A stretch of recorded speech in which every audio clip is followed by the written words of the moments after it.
Heart of Finance podcast, the podcast where we are inviting your emotions to have a seat at the table while we talk about finances. I'm your host, Katie Kimball Dyer, and today we're talking about home buying, real estate, roller coaster, jitters, and emotions. My guest today is Stephanie Hinsvark. She is a real estate advisor, and we're starting this conversation today because, as Stephanie explained to me, as soon as the snow melts, the housing market explodes with activity. So we're hoping to get this episode out to you guys early so that if you're in the mindset to buy a house, look into real estate, you know some of the things that might come up emotionally, things to consider financially.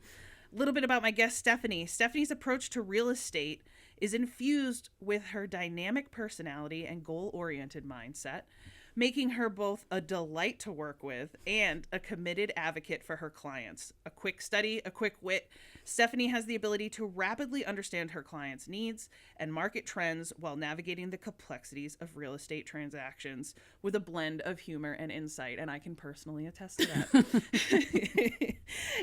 With roots in the Oregon coast, Stephanie relocated to the Northeast in 2008, where she earned a BS in biology from Ithaca College, followed by a BS in nursing from Northeastern University.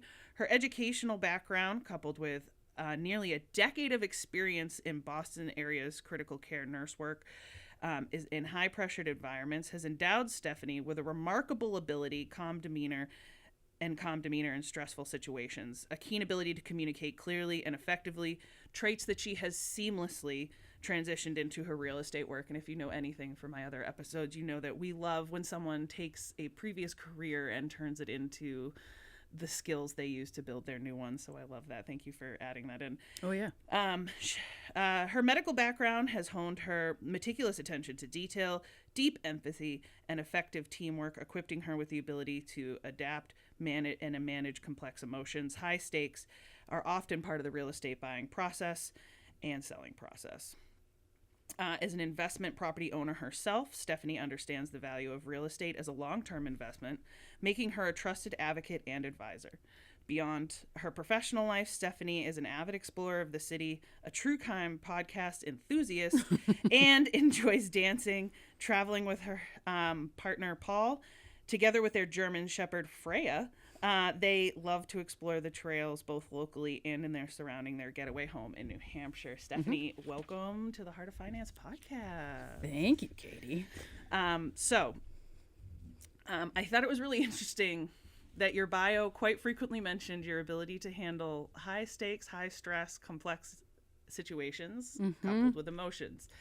Because I don't think I don't think after nursing, being attracted to the real estate industry was like a random shot in the dark. It definitely sounds like you landed in the right place. Definitely. And I think, so I got into real estate initially because I bought a house, and that was quite a process. We can get into that. But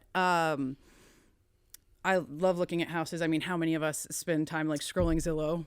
And you start off with like, what's in my budget? And then what's a house that's worth $5 billion in the Caribbean look like? So yes, absolutely. All over the place. Actually, I've never seen a $5 billion. Can we cut that? No, we could keep that. No, because I mean, who among us, especially millennials, has not had the Zillow browsing kind of nosiness when you just want to see just want to see what it looks like on the inside. The house I drove by every day that was really fancy on the outside, what's it look on the inside? And sometimes it's just as pretty, and sometimes it's, oh woof, they really should have made some updates. They spent the whole budget on the outside. So so you were going through your own home buying process. Yeah, and so I bought a home, and I was completely brand new in the dark. And then, looking at Zillow and working as a nurse, I really like helping people. That's what drew me to that profession in the first place. Then real estate, I still get to help people. I don't want to say lower stakes because it's still important, but at the end of the day, nobody dies, which is great. Yes. Lower stakes in the sense that you can put it away when you go home. Yeah. Well, not really. No, as a self-employed person, you never really put it away. No, self-employed, I work, my friends are always like, oh, it's so great to make your own schedule. I'm like, my clients make my schedule. Yes. But yeah, I mean, just at the end of the day, it's a lot, and it's an emotional roller coaster, like you were saying. But tomorrow you're going to wake up and you can go and find a different house, Right. So like helping people, but in a way that was less dramatic. Yes. Yeah. And one of the things I was thinking about recently is a lot of feelings come up around home buying because it's such a big emotional purchase. Mm-hmm. It's also maybe the biggest, most expensive investment you might make your whole life. A lot of times in most people's portfolio, their primary home is their biggest asset. So it's a big financial choice. Mm-hmm. It's a big emotional choice. Mm-hmm. And in the current market that we're in, that have been in for a while, you have to make that choice relatively quickly. Yeah, couple things. One, when my partner and I were talking about this, how you spend more time like shopping for a pair of shoes online than you get to be in a house, like during an open house and your inspection, to decide, okay, let's make the biggest purchase of our lives so far, because it's only the biggest purchase until the next biggest purchase. Correct. So it seems like a huge, especially the first time you do it, Yes. It seems like such a life-changing thing, and I'm not saying that it's not, but most people will buy more than one house in their life. Yes. So it's the biggest purchase until the next biggest purchase. Right. But yeah, you end up spending more time online shopping than you do in the house that you're supposed to live in and like build your future in. So Right. It's tricky. Right. So not only is it a big financial investment, you're sitting there trying to figure out, could I make this work? Is it? Mm-hmm. And then also coupled with your expectations of what you wanted your home to be like, especially if it's the first one. Yeah. The dream home or the what I could picture myself living in, all those things come into play. So how do you help people, especially first time home buyers, sort of navigate the reality of, okay, yes, you're going to have to make decisions quickly. Yes, it's going to seem like a lot, or it is a lot of money, but it's that pressure is going to way heavier as you get closer to the actual purchase. Mm-hmm. And then you had all these dreams and imaginings and thoughts about what it should or could be. Mm-hmm. How do you help them navigate the reality of those three things coming together? I think one of the most important things for any real estate advisor to like give to their clients is realistic expectations. So the first thing I do with all of my clients before we go look at anything, before I'm like, yeah, let me set you up on a search, I want to make sure that they understand how much they can spend. Because how many times have you gone out and you don't have a budget and then you pick the most expensive thing on the shelf because you don't have a budget? So if you put 3 identical items in front of me and say, pick which one you like the best without explanation, mm-hmm. I will pick the one that has the highest price tag. I don't know why, and I hate it. I mean, yeah. And there's things that you want that like maybe you've thought about for your like whole life, or like you saw in a different place, and markets are different. Mm-hmm. Like you watch HGTV. We've all done it. Yeah. And you just see a beautiful mansion in Texas that's listed for a lot less. We have a much more expensive real estate market here, so your dollar's not going to go as far in terms of you're not going to be living in a 4,000 square foot mansion mm-hmm. for the same price. Right. So the first most important thing is to make sure you know how much you're pre-approved for, and not just pre-approved, because you can get pre-approved and it will make you house poor, which means that all of your money is going to that. You don't have any extra cash. Mm-hmm. If you're okay with that, if like you want to live in your dream home and eat ramen noodles, that's perfect. Do that. But if you want to still be able to have the same quality of life and own a home, you kind of need to have the breakdown of what my monthly payment would look like. So not just the top of your pre-approval budget, but what you're comfortable spending month to month. With taxes and insurance. And every town has different taxes. Yes. So like maybe you want to buy a house that costs $500,000 in one town, and then the border could be 2 streets away. I mean, we're in Massachusetts. The towns are like a little close. Right. And that might completely change what your monthly payment is going to look like. Right. So it's just important to understand that and to have that picture before you even get started. After that, I think it's important to make a list of wants and needs, and that's going to change. Mm-hmm. Like when you make because in my head, I wanted all of these things, and then when I saw them in person, I'm like, maybe I don't want to go up a spiral staircase every day, mm-hmm. Or maybe a garage I don't need, although this winter would prove differently. But you can rent garage spaces. You can rent garage spaces. Yes. Depending on where you live. Yeah. But we live, again, in this area specifically, Peabody, Salem, Danvers. Mm-hmm. everything's so close together that there's like public garages in Salem that you could pop your car into for the winter and make it work. Not saying that you're also competing with everybody who lives in Salem who might need to put their car in a garage during a storm. I'm just saying there's options that that you might not have more rurally. So but I do think it's interesting what you said about like what the different markets, the size of the house, what you had in mind. I believe Massachusetts and California are always neck and neck for the most expensive real estate markets. I think Massachusetts is the highest right now. Woo. Woohoo! Lucky us. No, I mean, you're right. There are always neck and neck, and it depends what area specifically. What area? I mean, California's massive, so is Massachusetts, but comparatively. So, but I also, we've all seen the memes of like a kid's playhouse in someone's backyard, and it's like Massachusetts, 1-bedroom studio available now, $4,000 a month. Like, but I do think that doesn't mean that if you live in this area and you want to remain in this area, it's not unachievable. It's just like you said, you have to find out what you're willing to, depending on maybe there's a house that's worth being house poor for. Yeah. As a financial advisor, I don't recommend it. I love a good cash flow. But like if again, this is where the emotions come in, right? Because like if you're like, this is the house I want forever. I will die in this house. This is it. Great. We'll figure it out. You know what I mean? If it is, we might not be able to, and I don't want you to like sacrifice your future or your current standard of living. But if it's like, it's going to be tight, but we'll make it work. Like, all right, let's do it. Maybe that's worth it to you. But other people probably don't really want to give that up. And I don't think most houses these days speak to that. There's always going to be something that maybe doesn't make it like the dream house. Every house is not the perfect house. You can find the perfect house for you. There's no such thing as a perfect house. No. Because say you had an unlimited budget and you want to live 2 minutes from downtown Boston and have 5 acres. You can't have that. It doesn't. It doesn't exist. Regardless of your budget, you could have like no budget. There's no ceiling.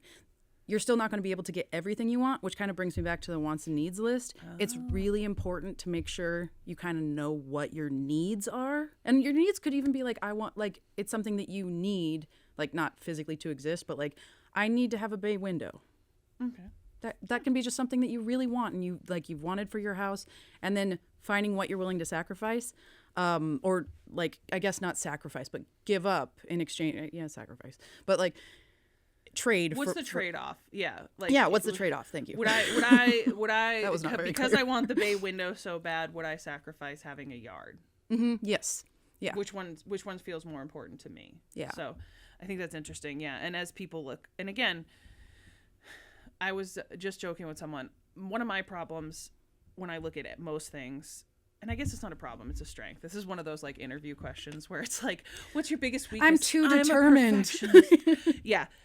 I can see the potential in everything, right? So my issue is that I could see, I could make this work this way. I have to get myself back down to reality and be like, do I have the time? Do I have the budget? Do I want to wreck my almost 40-year-old body that way? Ripping up, tearing up carpet, demoing a house. I could probably demo it great and not put it back together is the problem. So that's the easy part, right? The easy part is knock down walls. Don't knock down walls. Please don't knock down walls. And like you said, it can be, for first time people, it can be really, really, really overwhelming. So, what's the way? So I love that you don't even put them on a shopping list or the MLS or anything before you even have this conversation with them. What's some other things you do with first time home buyers that really helps set the stage before they get out into the market that we're in?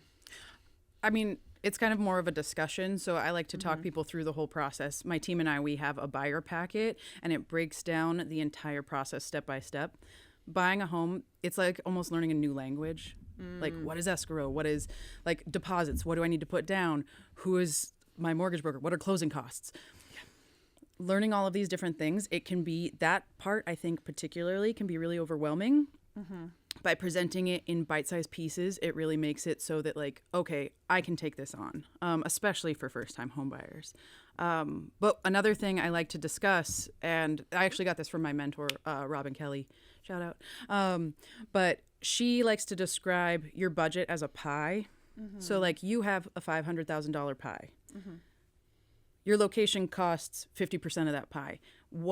And then like your number of bedrooms costs another like 25%. And then the other parts are like yard, parking, how many bathrooms.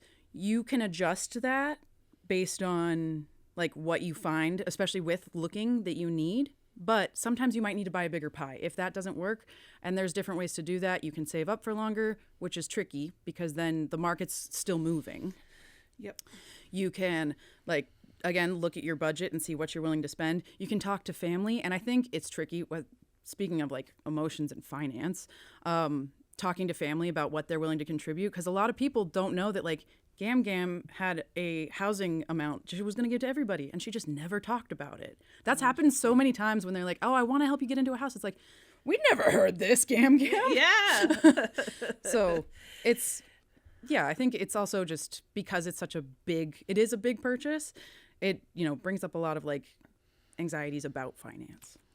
I think it's interesting you brought up talking to family, because they might be willing to help, which is really important. In my 10 plus year career, I've only met one couple under 40 or actually under 50 who bought their house without some sort of family assistance in this market. Yeah. So most people I saw who did it without family assistance had like a VA loan, which is really, really powerful, and I'm so glad we have it.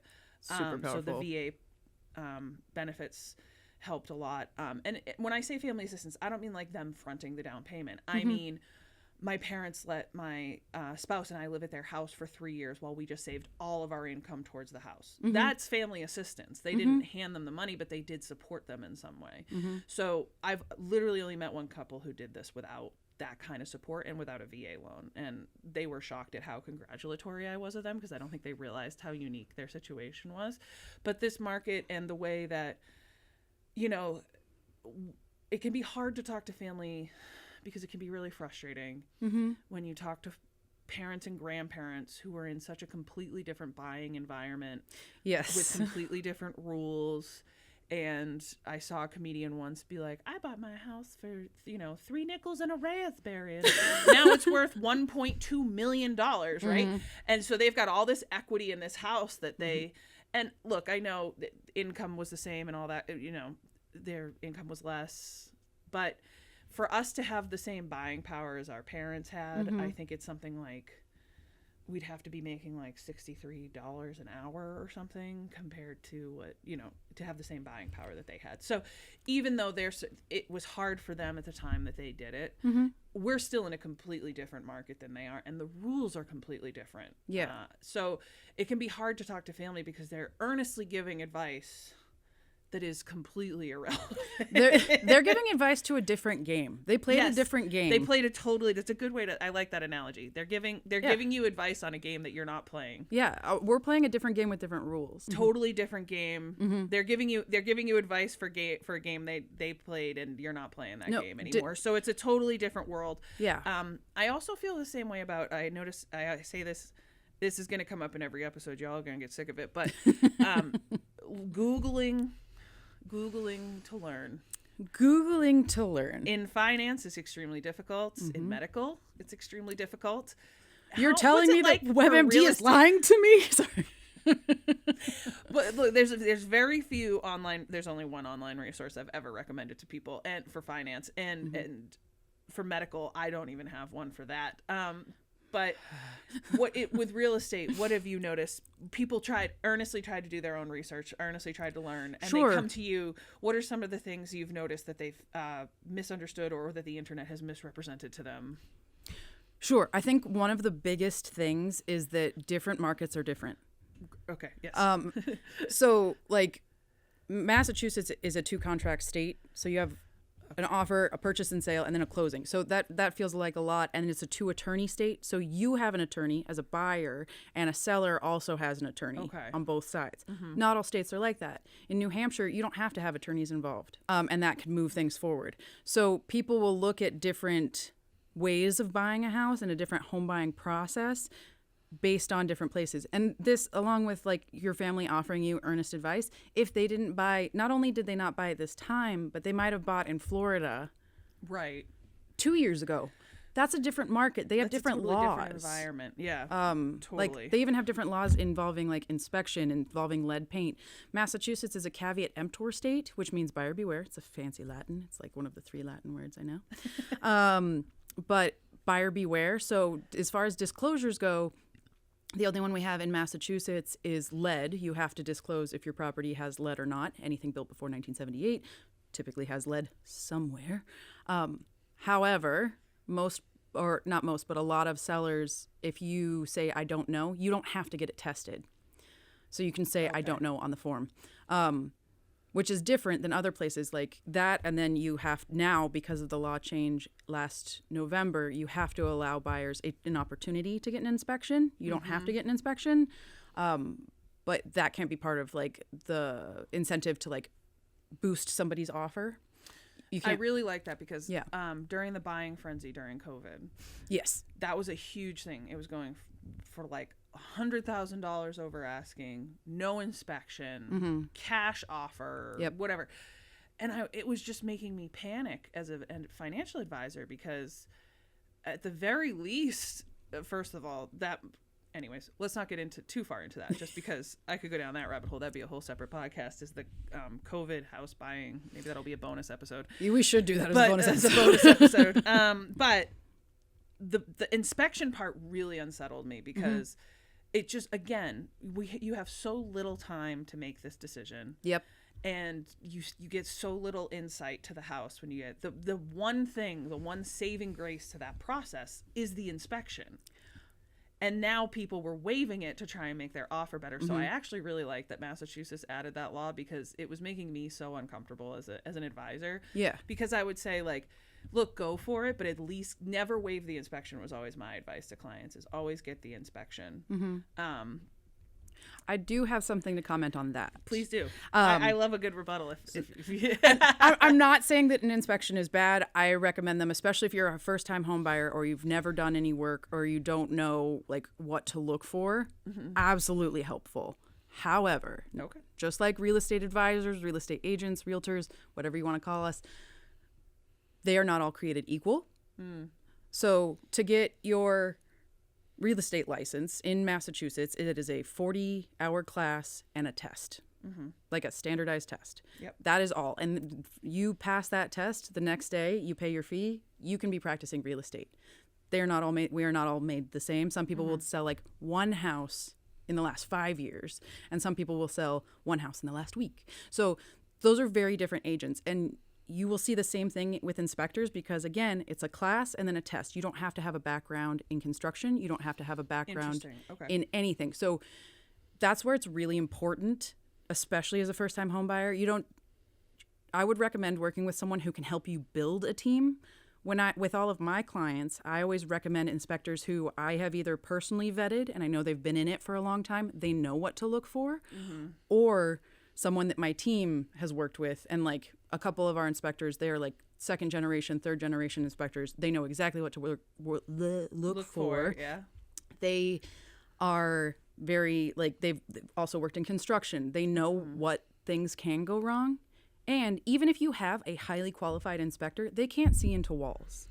Right. When you go on an inspection, you're not opening walls. Right. They do have a big, long, scary screwdriver that they'll poke into stuff sometimes to like see. I've watched this. Look, I've watched those reels, those TikToks. I follow the home inspector guy, and they like push it through what should be wood, and it acts like styrofoam.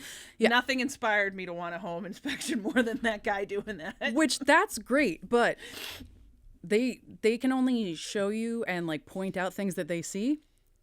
I do think it is important to get a home inspection from a highly qualified, pre-vetted home inspector. But not all home inspectors are created equal. They're not all created equal, and they're not going to give you completely everything, regardless of, and I don't say this to scare people away. It's more like when you're buying a home, I think fear of the unknown is a huge part of it. Okay. And I think that it's important to go in with your eyes open that you're going to be assuming some risk.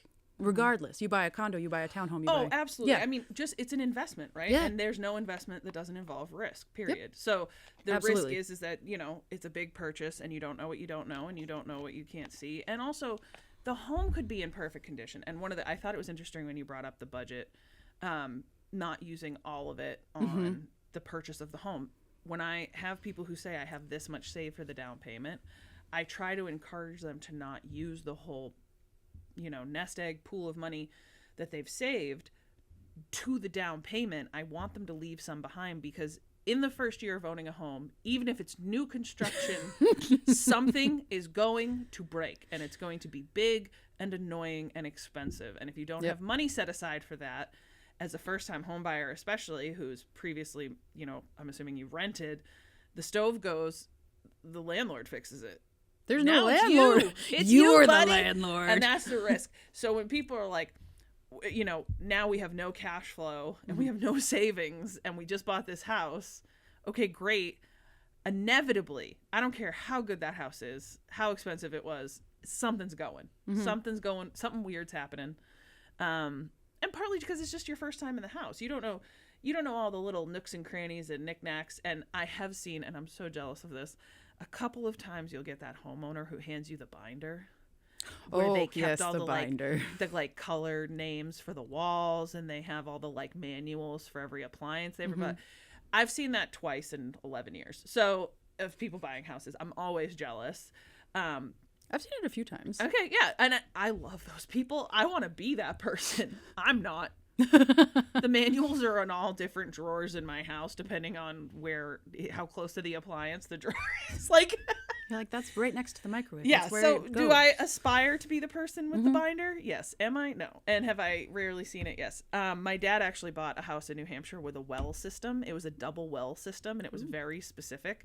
And the guy left him instructional videos, which just made my heart happy, because that's amazing. Yeah, because it was so intricate. He didn't want that big, you not knowing how it worked to mess something up. So he actually left a flash drive with instructional videos on it. And I was like, that's such a lovely gesture. That's really nice. That's really nice. So for the emotions of, what are some of the biggest highs you've seen? And then what are some of the biggest lows you've seen? Oh, sure. And I think you mentioned it at the beginning, buying real estate is a roller coaster of emotion. It absolutely is. It's tricky because you have such limited time to see a property. You go in, you have to imagine yourself in the space and imagine your life in this property, and at the same time not get too attached, because your offer might not get accepted. Exactly. And then, your offer got accepted, but don't get too excited, because then if you get it's not over yet. It's not over yet. And then maybe the inspection will show something. Oh, the inspection went great. Don't get too excited, because then you have your financing period, and then it's like, oh, is it going to appraise where the bank needs it to in order for them to give me a mortgage? And it's like, oh, and so you go up and down. It is, again, my job as a real estate advisor is to help you kind of level that out a little bit. You're going to have ups and downs. Yeah. I think by explaining things, that takes away a lot of the fear, but you're still going to have it.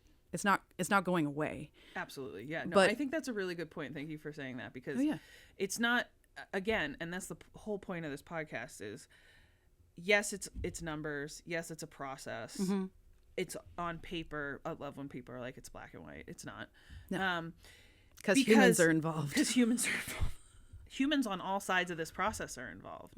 And it's you having these feelings and emotion don't make you a less intelligent or worthy investor, or bad at buying a house, or doing it wrong. It just means that you're a person who's having to go through this process, and those emotions are signals to you. So yes, it's maybe you really could, that, maybe a property that you were going for, you really could envision yourself there. It was so easy and it just seemed so right, but someone gave a better offer and you didn't get it. You're gonna feel disappointed in that. Yeah, and that's so natural. It is. And honestly, I feel like this sounds kind of harsh, but I'll just be go for it. I'll just be real honest about it. Be blunt about it. No, yeah. Especially with my first time home buyers, it's almost like you need to miss out on a house, and it kind of helps a lot click. So if interesting. No, that's good. If you get the house, great. I'm so happy for you. Move through this process. That's amazing. My partner, when he bought his first condo, he put in 20 offers and lost out 20 times. Wow. Yeah. So that makes me think of when you go out for interviews for a job. Yep. You have to get the no's to get better at being interviewed. Yeah. Because it kind of takes that.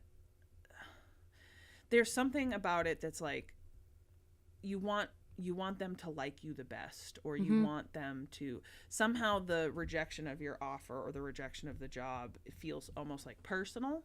But the more times it happens, the more you get better at separating yourself from the process that's happening and just the mechanics of it. And realizing that it has nothing to do with you. It's just the mechanics of the situation. Yeah. And real estate, it's hard to not take things personal because that's supposed to be your home. That was supposed to be mine. I want it. That's my kitchen. What are you doing there? Yeah, like, exactly. Oh my God. Yeah. But missing out really helps, I think, people see the process. And it's not like I said, he lost out 20 times. First time I bought a house, I lost out once. So we had very different, like, you had totally different buying experiences. And I've had clients who have gotten the first house they wanted on the first try.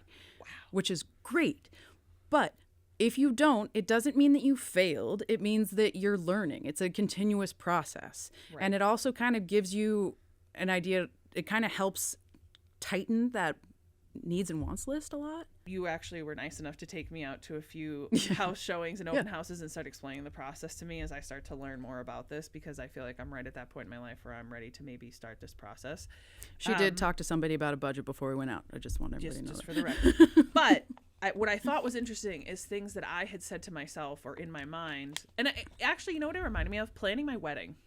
Oh, okay. So this is going to seem totally unrelated, but things that I thought conceptually, I absolutely have to have this, or I absolutely want this. Once I saw the reality in person, it changed its priority or completely left the list. Yep. Like because what you think something is versus what the reality of it is just is two totally separate things. Like I liked the idea of whatever. Yeah. But maybe in reality that just takes up a lot of space. Yeah. Like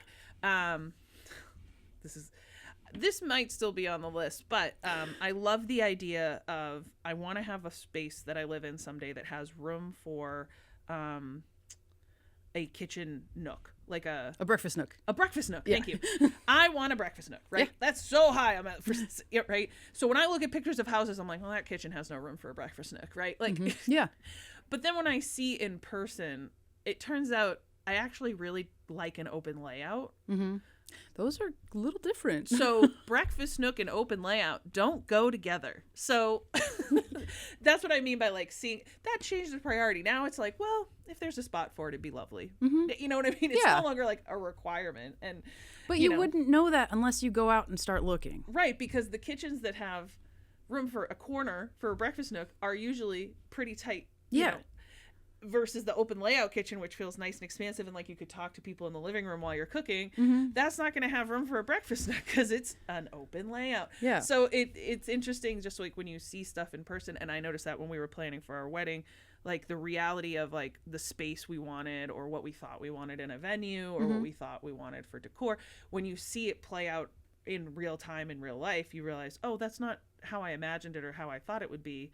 That's not as high on my priority list. So that's what I mean in terms of like, again, because like weddings, big, expensive, life-changing, a lot of changing, a lot of emotion, you know. Your emotions, your family's emotions, your partner's emotions. Look, okay, so that's a good, let's transition into that. So when people are buying a house, I would love to assume that them and their home buying partner are on the same page.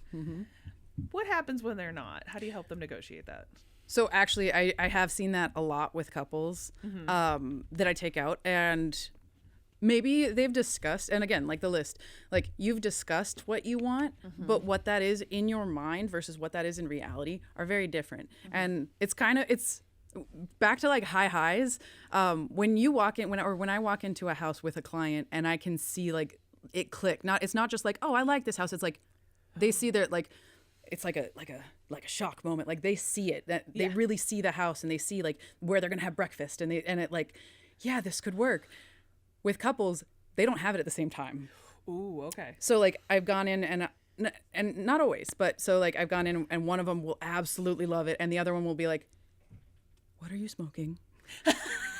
This doesn't match anything we talked about. Yeah. Okay. So there's like a disconnect, But when you walk in with like two people are buying a house together and they both have the glimmer, it's great. It's so awesome. And it's the, okay, how do we get it? But when they have that for the first time together, it's really, that's a really nice moment. I love that. Yeah, we were the last episode was couples and money, and we were talking about how it's a lot of work to get communication wise and emotion wise to get on the same page about your money and your budget and your goals, and it's such a hard conversation to have. But once you are on the same page, the energy and the electricity and like the now we know what we're working towards and we're both working towards the same thing is so much, it's like you said, it's just such a cool moment to witness, be a part of that feeling. But it's interesting that you said, so someone might have that haha moment in a house, but it doesn't line up with anything they listed out. Talk me through that a little bit. What does that mean that, again, the list was just, I didn't realize when I was making that list the reality of what a house, what I was actually looking for in a house?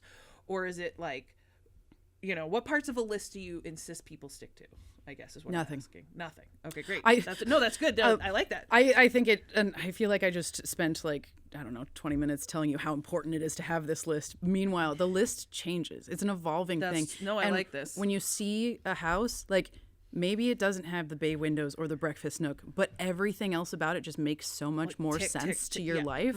And like things you didn't even know you wanted. Right. So that's what I think is interesting. When you see stuff in person, sometimes you discover something you didn't even realize you wanted in a house or in a wedding venue or in a whatever, insert real life experience. Dating. Right. Yeah. Anything. I mean, yeah, anything that involves your emotions versus the reality of the situation or your conceptualization of what you think your future is going to be versus like the reality of it playing out. And honestly, I had a pretty limited imagination. I'm pretty stoked by all the changes. Like, great. I didn't see this coming in the best way possible. So, no, and I like that because I think, what's that from like Pirates of the Caribbean? They're more like guidelines than actual rules. Yeah, exactly. So, yeah, and that's 100% financial plan. Yeah. So, like, look, not to knock on places that do this, but I personally, as an advisor, I don't do the plan where it has all these fancy charts. I can do that. I have the system for it. But like, and then at the end for a few $1,000s, I hand you this fancy leather bound binder with like this much paper in it, and that's your financial plan. Do people still do that? There are a few places that still do that. It's not digital? Look. What year is it? Sorry. I'm sorry to all you fancy places with your leather bound books. Look, hey, we're not going to be too mean. But the reality is that your plan is a guideline. This is what we're aiming for. These are the steps we're taking to reach these stated goals. But I don't do the big binder and all that because I do worksheets. Because the reality is that we're going to change this as many times as we need to continue to meet your needs. Yeah. If one of your needs is I need to have enough money at retirement, that's a super long-term goal. So on paper, that's not going to change as frequently as, let's say, I'm trying to save to buy my first house. So I do worksheets, and it says all over it for compliance reasons, this is not a formal planning document. This is a worksheet. But because it's a live, living process that we go through together, I always tease with my clients, and actually this must be interesting for you too. When I first meet my clients, the beginning of the process, I always say we're gonna be best friends for the first year, and then it's gonna be like check-ins once a year unless something major happens. Yeah. So for you though, it's you're like best friends during this whole home buyer. You're so close to them, and then once they got the house, it's like goodbye. Good luck. How do you do those emotions for you personally? It is funny, especially like people, because I help my friends buy properties or people I know buy properties. But some people I meet at an open house or just, out buying coffee. I'm like, how can I help you buy a house? And then we spend so much time together for the house hunting because it's like, especially when you're in it, and spring market, which we can come back to. But it's busy time and you're out touring every weekend. And like afterwards, we'll go get lunch, or afterwards, like I'll swing by your house so we can debrief and we can talk about how did that list change for you after what we've seen. And then you go to closing. But I tell all my clients, and I feel really strongly about this, our relationship doesn't end when you sign closing papers. Like, I like that. Some people do like on to the next one. And that's great for them, I guess.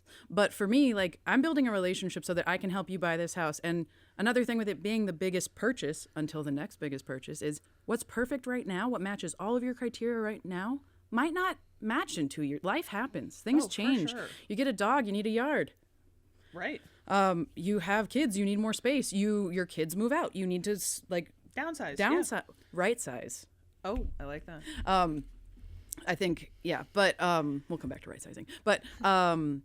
But yeah, and I think it's important that like you have somebody who you know and trust through the process. And I spent all this time with you too. Like I'm not just going to disappear. Yeah. And I have a whole team. Like I said, like inspectors, but I also have a whole team of people who can help you with your house because stuff's going to happen. Mm-hmm. Purchasing the house is the beginning of owning the house. So you're going to have to get to know that house, know what it needs, bring in more people. Or, you know, if you want to do it yourself, that's great. There's some things that you might want to bring in professionals for. And I'm more than happy to connect my clients to people who I trust, again, didn't just get a certification, but know what they're doing to take care of their house. Right. Because they work so hard to get it. Like it. So you would encourage clients to stay in touch with you even after the Absolutely and after the home buying for anything they think of. Like, well, do you know someone who could help with blank? And yeah, I love that. It's a longer term relationship for you. It is. I'm in like that's why I say I'm a real estate advisor because I don't have a house to sell you right now. Like it's not my personal property that I'm selling you. Right. I'm here to advise. I'm helping you purchase or sell a house. Right. I'm helping you get to that process because I'm in it every day. You do it maybe once, however many times you buy a house. So right. like, you know, like let's say max for the average person, it's probably 3 times in your life, maybe. Yeah, that feels right. Yeah. I'm totally throwing that number out there. That's not researched in any way. But no, but like, for the average person, I can't imagine someone doing more than 3 home purchases throughout their life. But maybe that's me because I'm a creature of state rooted. Even in renting, it's 5 years, 8 years. You know, I mean, everybody's different, so it just depends. Yeah. Yeah. So, I like that you want to continue to have that relationship, connect people. Yeah. And it's interesting too because even people that I have most of my relationships are very long term, which I love. But even for people who come to me for like a one-off or like temporary coaching or something, I still want to check into that. I still want to know. Yeah. I still have people did it work out? One of my certifications was particularly difficult, and I met some wonderful women who were also trying to get that particular certification from across the country, and we became digital study buddies. Oh, nice. And we stuck together until every one of us passed it. So even though some of us passed it before the others, that we stayed with each other to help each other study. Mm-hmm. And finally the last woman passed and we all sort of dispersed. I was just thinking about one of them the other day, and now I got to remember to text her because I was like, I want to text her and just say, hey, thinking of you. Yeah. Like, you know, you build these relationships with people and you don't necessarily want to just like wrap it up. you kind of want to know, like, how's it going? Yeah, and not in like, you know, a nosy way. Yeah, but not also in a nosy way. But people, if you like say you moved here from somewhere far away and you don't know people around, I live here. Right. I'm your local real estate expert. Like I should be able to at least be like, oh, go here for dinner. Or like, yeah, just I love like, that. Who do I, the pipes burst. It's winter. Who do I call? I'm like, here's an emergency contact. Do it. Like, here's somebody to help you now. Like, right. You know, when you mentioned fixing stuff and calling an expert, community is important. Community is important. Listen, our generation, I think in particular, has a lot of faith in YouTube and learning from YouTube. And I have learned some really incredible things from YouTube. I have 2 rules, and feel free to add to these or correct me. If it involves running water that I can't shut off, and if it involves electricity, any electricity, I don't trust myself at all with electricity. So I don't care if I can shut the breaker off and try to, no. So if it's electricity or a major part of the running water, like, no, I am calling a professional. Do you have any that you would like people to just maybe go right to the professional instead of trying to DIY it? What are some things that you're like? Taking down walls. Yeah. Oh, that was a good. Unless you're really confident.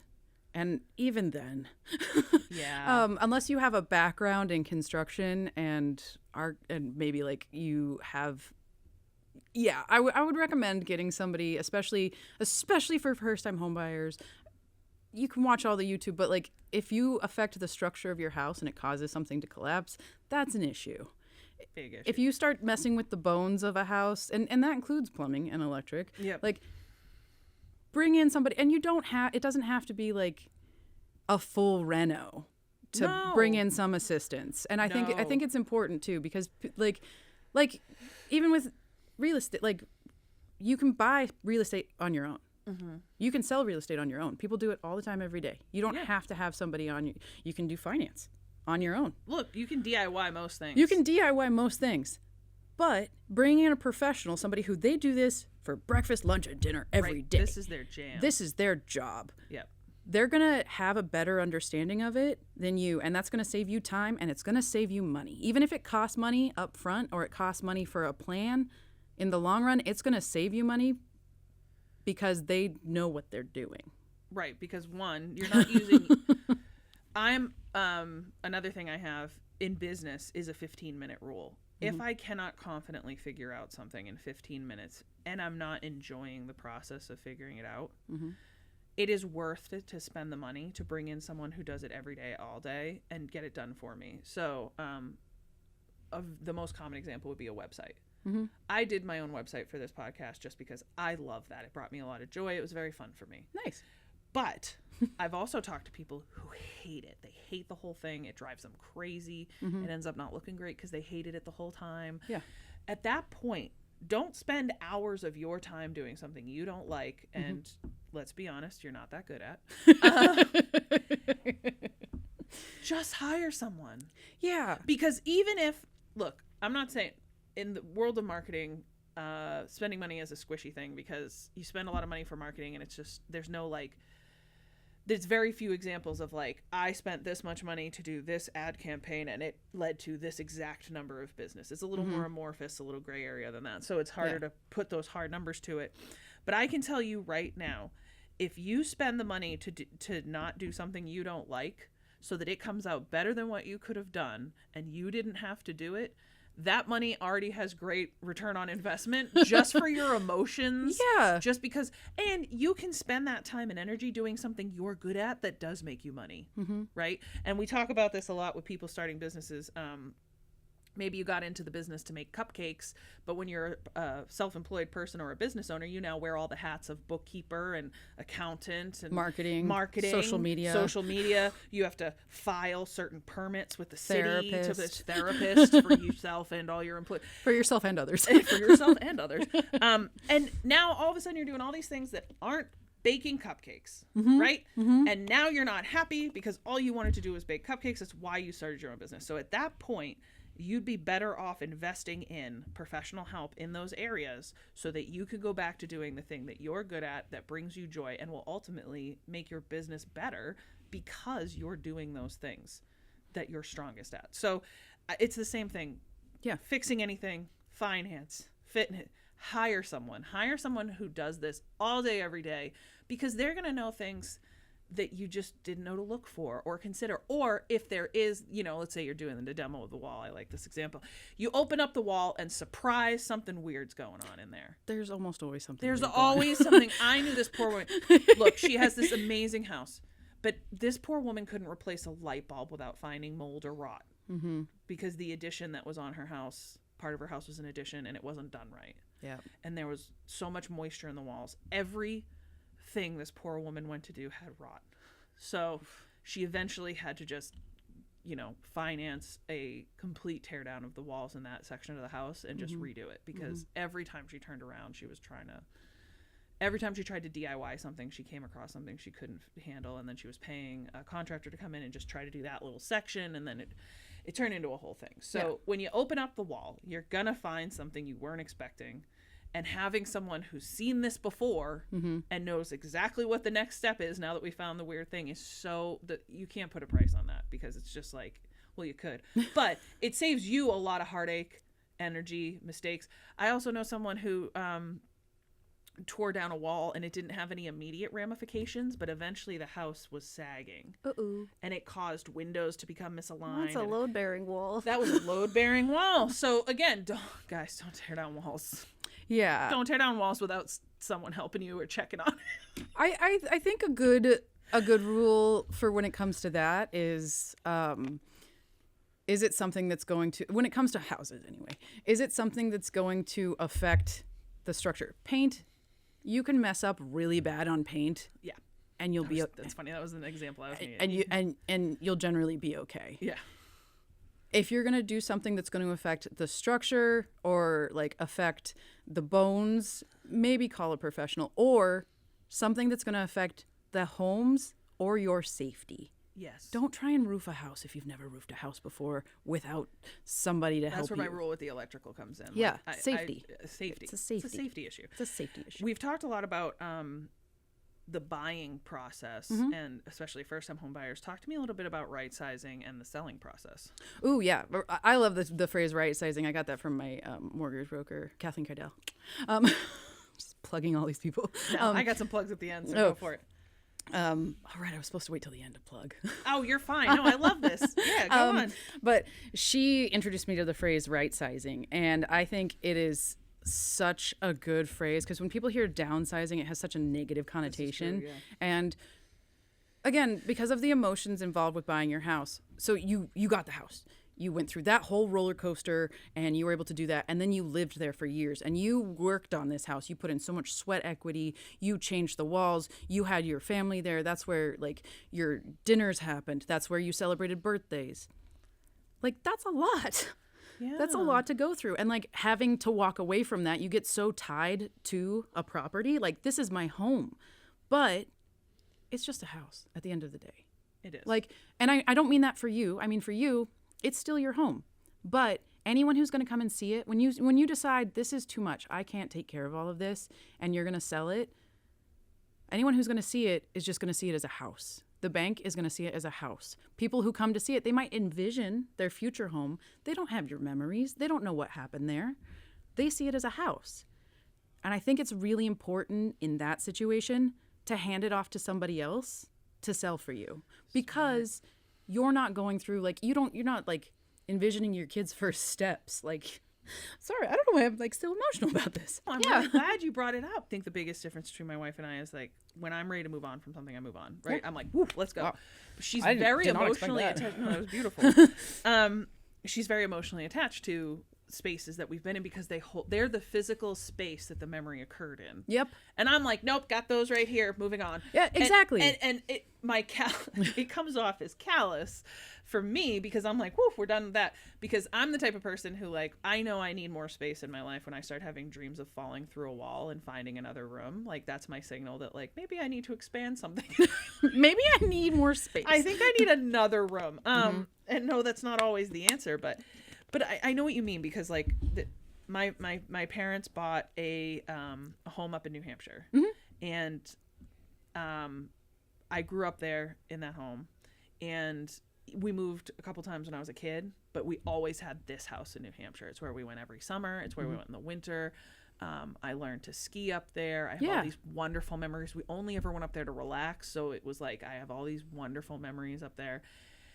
And let me tell you, when my dad finally made the decision that, you know, he couldn't be carrying a vacation home on top of everything else because it's cold to get a drive up there and check on the pipes or it was a lot of work. Houses are a lot of work. Houses are a lot of work, especially if it's a second home you're not in all the time. Yeah. And you got to go check on it, or he's like calling neighbors and asking to go check on it. It was a lot of stress. So I understand why he sold it on paper. Emotionally. On paper. Where this was during the pandemic. So this was 6 or so years ago now that he sold it. And we're just barely able to start talking about it now between the two of us. Yeah. Because I was so upset. I actually spent a day where I went up and said bye to the house. I physically said bye. I walked through each room. I'm going to start crying. So we're going to wrap this up. But like, I don't want to shame people for those feelings they're having when it's time to move on from somewhere you've built this life in. I will say that's not uncommon to say goodbye to the house.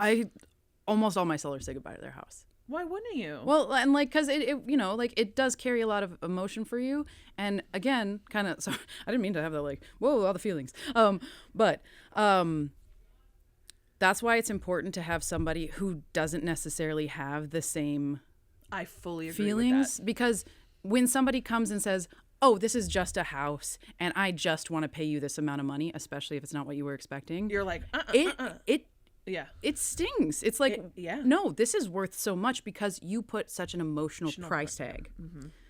I would say to compare it to your medical field, you know, there's the medical reality on paper of what has to happen. And then there's the emotional burden of what's happening. Very, very different realities. And trying to square that circle is tricky. It's tricky. I like the phrase square the circle. Yeah. But yeah, so when you're right sizing, just because it's the right choice and just because it's a good fit financially and realistically, that doesn't mean that it's not a really hard decision. No. Or a hard process. And bringing in an expert who does it all the time and can act as a mediator between you and the people who are, again, just seeing it as a house. There is a cute, like, I don't know if it's a short, a film short, or if it was a children's book, but I'm remembering this story about a house that it was like the house's point of view, and it was like this family that lived in it and the kids grew up and blah blah blah, and then people moved away and the house was empty for a while and the house was sad, and then one day another family came and the house was happy again. And so one of the things that made me feel better about the sale of our vacation home was I found out the guy who was buying it had grandkids. Oh, and that's nice, because then I started feeling like maybe the magic of where this house was and the property it was on and the vibes of the house itself could now have another generation of little kids running around and experiencing the joy of being in that space. And so that it was still really sad, but it was nice to imagine, like, I'm not that little kid anymore. Now the house gets new little kids to enjoy all the magic of the land surrounding it and the house itself. So it helped me move on to think of that. And there's some cultures that believe that, like, a house has a spirit and all that kind of stuff. So, like, you know, I don't think it's unrealistic to attach emotions to inanimate objects. We see this a lot with inheritance. You know, sometimes the thing that someone is leaving to someone doesn't have as much value as it to the person they're leaving it to as it did to them. That can cause some emotional conflict. Sometimes people, you know, try to hold on to things like a house. So like, I've seen actually a lot. I've seen a couple times where a grandparent passes away and there was a vacation home involved that all the kids went to in the summer when their grandparents were up there, but none of the cousins can afford to keep it. And they're really upset about it. Or there's none of the other cousins are in a financial position to be part of owning the home. And owning a property with multiple people is really a sticky situation. You have to have a lot of good paperwork and a lot of clear agreements and a lot of good communication and boundaries. So it's like, oh, well, all the cousins will just own the vacation home together. Ooh, that's not as easy as it sounds. Yeah. I think when it does come to, like, estate sales, especially, but any situation where you're going to own property with someone else, even if it's your spouse, I think it's really important to have that memorialized in paper, in a document that was signed off by attorneys, especially in Massachusetts, to attorney state. But because it breaks down what happens in this situation, what happens in this situation, who inherits it if someone passes away. That way there's not a question, because everyone wants to believe that they will be on their best behavior when something tragic or hard happens. But we are people are going to people. People are going to people. People are going to people. And having this discussion before it's immediate it makes everyone's life easier later. And that's what I talk about a lot. I love that you said that, because that's what I talk about with planning. Because I get that we don't want to have the worst case scenario conversations, but if we have them now while we're all clear headed and have time to think about it, we're going to have something ready to go so that when you're at your worst emotionally, you don't have to make these choices. Yeah. And I think that's so important. And look, you can love and trust someone as much as you want. The paperwork creates the boundaries and the trust that allows you to have a healthier, stronger relationship, in my opinion. Yeah.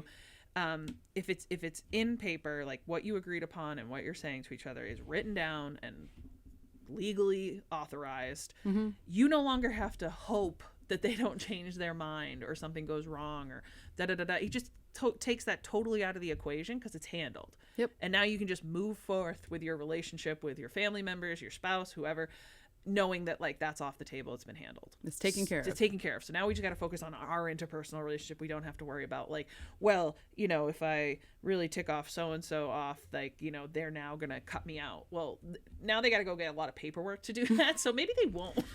It kind of prevents like a knee-jerk reaction.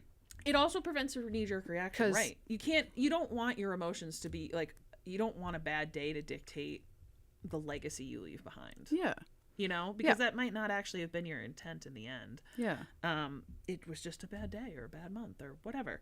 So I think with the emotions and the home buying and how quickly everything and the complexity of the situation, I think it was really good that you said that sometimes what causes a lot of stress and emotions is just the sheer complexity. And I think that happens in finances in general as well, where like if you try to, what's that? I just blanked on the analogy, but if you try to like really take down the whole thing all at once, if you look at the whole mountain of financial planning or real estate investing or home buying, it's like, whoa, like you're just, it's so overwhelming. You can't even imagine how you're getting from here to here. But if you just look at it as like, if you have someone who can go, look, I know the path up this mountain, just focus on the next a guide. Step. You need a guide. This is a great analogy. We're running with this because no, but really you do. You need someone who's gone up and down that mountain 100 times because it's so overwhelming to try to take it all in at once that you need someone to go, don't worry about that. This is the next step. And then eventually you're going to turn around and be like, oh, wow, look at the view. I'm halfway up. Yeah. Or like, whoa, you stumble. You're like, is this me falling off the mountain or is this just a normal stumbling block? Is this a normal, is this a normal everybody place? trips on that rock. You're fine. Right. Yeah. Like, that's a normal tripping rock. That's our tripping rock right there. You're not going off the side. Yeah. Right. So I think, or if you are, you're going off the side. Let's reel this in. Let me help. How do we redirect navigate this? Yeah. Exactly. So I think with any major giant emotional situation, I think again, it's not just a house, right? Whether you're buying or selling, it's not just a house, even though to the bank and on paper and all, it's just a house. Yep. I think a lot of good exercises would be if you're leaving the house, that energy of like, now it's someone else can have the same joy I had here, writing down the memories. I took a ton of pictures of every room. Nice. And like made like a little thing of like my memories of each room. Yeah. I went up into the attic and found like a beam in the back of the attic and wrote my name on it. Oh, nice. Just something a little bit like that I felt like part of me stayed in the house, even though that's kind of true, right? Like the life I lived in that house was imprinted on that house. But it's cool that now somebody else gets to have a new story in that place. Yeah. So I do actually. I wanted to come back to like selling your house, and one thing that like I think that's what you're saying of like envisioning who's going to be there next. I think that that's really great because then it allows you to kind of like let go of that house. I think another part about having an agent to kind of be in the middle between you and a buyer is because you don't necessarily have to see it. So like you can live with that of like whoever's buying this, they're going to be great in the house. Right. Like you said, you got to know that he had grandkids. You can't always know that. You can't always know that. And you don't want to It was just a coincidence that I knew that. Yeah. And you don't want to do anything that would like violate fair housing or put you in risk for saying like, I only want to sell to a family. You can't do that. Well, again, like we were talking about with rules changing and stuff, quite a few of the people I know, folks my age bought houses like, I want to say 6 or 7 years ago.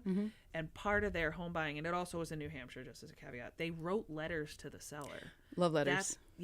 Those aren't allowed anymore, right? At least in Massachusetts. They are. Interesting. Yes. No, this was as part of the offer. Yes, they are. You can write a love letter to a property. I personally don't show them to my sellers. Interesting. Okay. Unless after the offer is accepted, no problem. The biggest issue with love letters is they do tend to get to a point where you do start to violate fair housing. Okay. And I think as a seller, it's really easy to like say, I want this to go on to somebody. I want this to like go on to a family. I want people to make good memories in this house.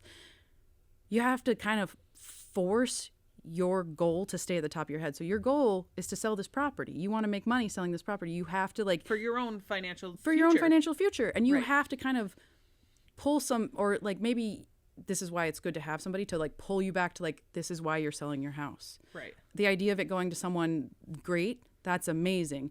But you put yourself at risk for fair housing violations. They can't, any protected class that's mentioned in a love letter, if you don't pick them, they can come back and say like, oh, you didn't pick us because we're a family, or because we are from this country, or because we're this, any of the protected classes.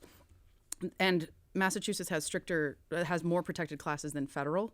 So it's very important that you don't cross those boundaries, because you don't want to violate that, because then there's a bunch of legal consequences involved. Right. However, you can write a love letter if you like generally keep it very vague. Yeah.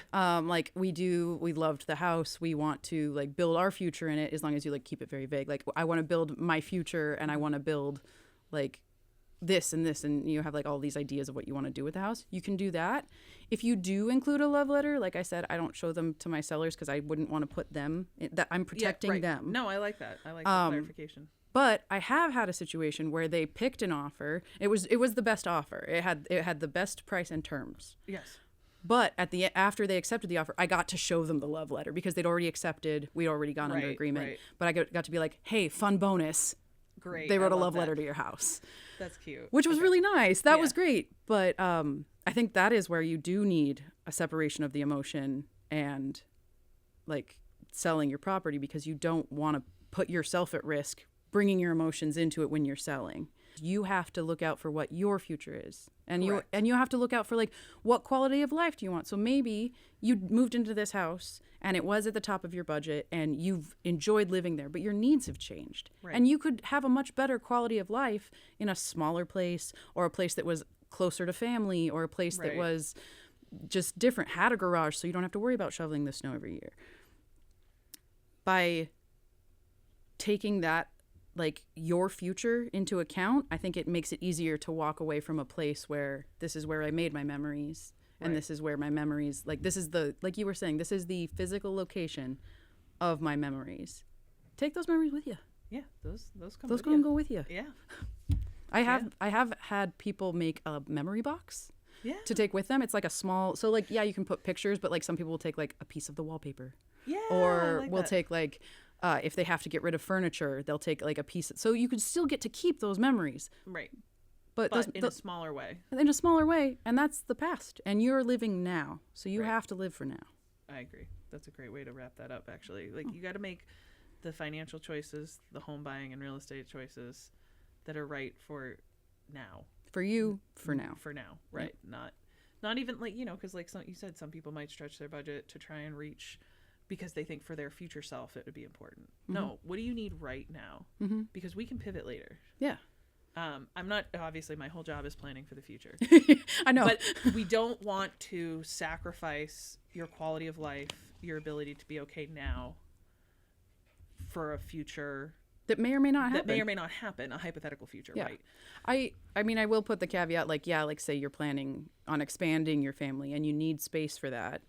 Right. Sure, but that's kind of something that you're trying to do. That's still a now. That's still right now, you know? Like if it's under 5 years, it's a now. Yeah, that's a now. That's a now need. Yeah. But so I like that. So we can keep adjusting as needed for what you need now, and you can take the memories with you, and you can envision your future, but it all has to come together to serve you right now. Yeah. So that was really nice. Thank you so much for being here. Oh yeah. I really loved this. This was a great chat. Few plugs, actually. I want to give a shout out to the Sisterhood of Salem. Yes, thank you, the Sisterhood. Yes, Sisterhood of Salem. It's a networking group for women in the Salem area. That's how we met. That's how we met. Actually, my first 3 guests have all come from the Sisterhood of Salem, so I wanted to give them a shout out. So if you're from the Salem area, you don't have to be from Salem exactly. You can be Salem adjacent. You can join the Sisterhood of Salem, and it's open to all folks who identify as women, and it's a great place to meet. They used to be only Monday nights at Deacon Giles in Salem. Now they've expanded to other things, so check it out. Sisterhood of Salem. They have calendars up, ways to join. Really amazing network of women. It started as a women's entrepreneurial group, but then it's expanded to like a women's empowerment group. So it's just if you just want to come and talk to some really rad ladies, come on down. The energy is phenomenal. Thank you so much for listening. Thank you so much for tuning in. As always, thank you so much to Peabody TV. Thank you to Randall Collum, our award-winning producer, our production assistant, Jacob Chapman. And again, thank you, Stephanie Hinsvark. And I'm Katie Kimball Dyer, your host. Thank you, everyone, for tuning in. Thank you.